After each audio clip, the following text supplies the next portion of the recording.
to talk to you all. So I just wanted to remind you of a few things as you go into this week. The first thing I want you to all know is that there are billions of people around the world who have worse governments than whatever it is we're going to get coming up. And this may not be, the most helpful thing to say, but I think it's useful to know that people survive.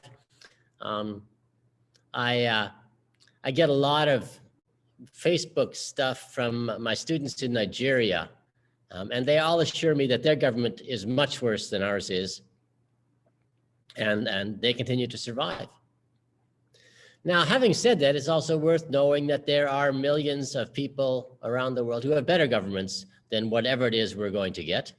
And so we're going to have to continue to keep working because it's work that's worth doing.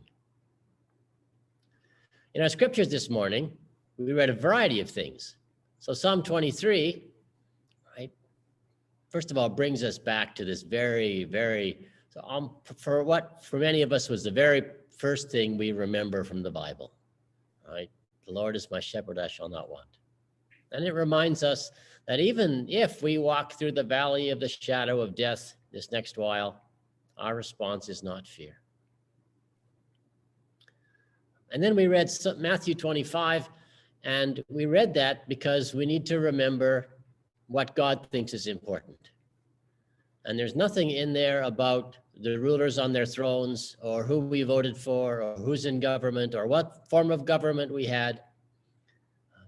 It's much more basic than that. I was hungry and you fed me. I was thirsty and you gave me to drink. And it would be great if our government helped us and did that because government is basically just collective action. But that's our focus, getting things like that done. And then we read Revelation chapter 7, and we read that just to remind us that we're not alone. That there are people from every tribe and language and nation around the world who are worshiping this morning. And they may worship in very different ways than we are, in languages we can't understand, in ways that we would find very puzzling. And yet we have this faith in common.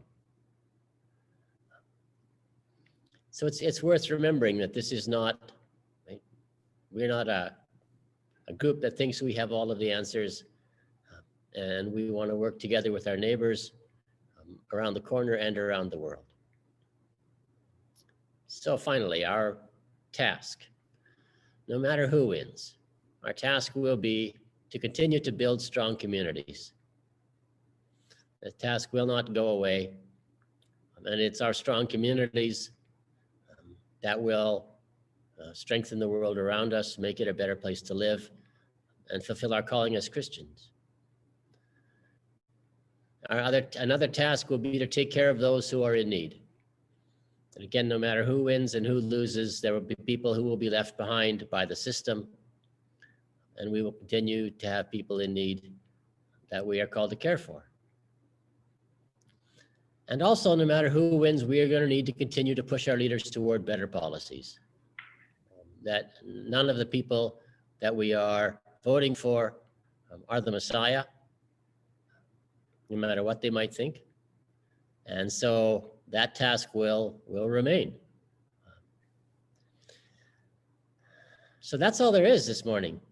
Just that simple reminder that there is more to this world than this election, that we will survive, and that we will have work to do when it's all done. Amen.